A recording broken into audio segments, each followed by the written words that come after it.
As the war in Israel continues, it is critical to understand the centuries of conflict between the Israeli and Palestinian peoples. One Valley man who spent 8 years in Israel led peace talks between Israeli and Palestinian youths. Gives us his unique perspective of the ongoing conflict tonight. CBS 47's Rhett Rodriguez live in studio with his story. Rhett. Brian, John Michael Morgenstern was born in Fresno and has dual citizenship and Israel. He says the ongoing war between Israel and the terrorist organization that carried out last Saturday's massacre. The present conflict now is not between Israel and the Palestinians. It's between Israel and Hamas.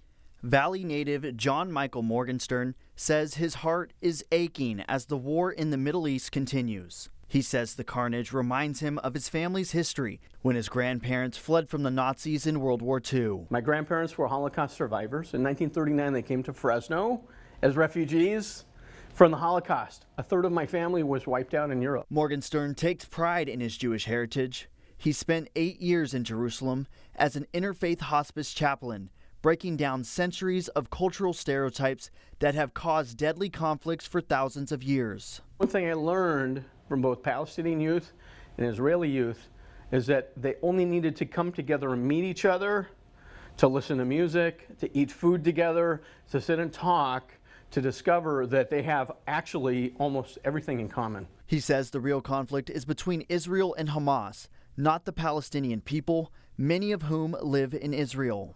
I have friends who I consider my second family in Bethlehem. They're Palestinians.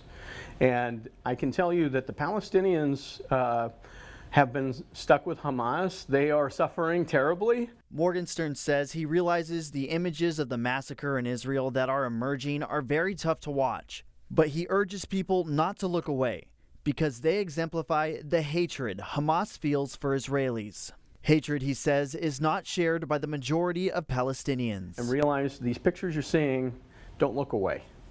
When you see the pictures, they're grotesque, they make your stomach turn, they make you sick, but don't look away, please.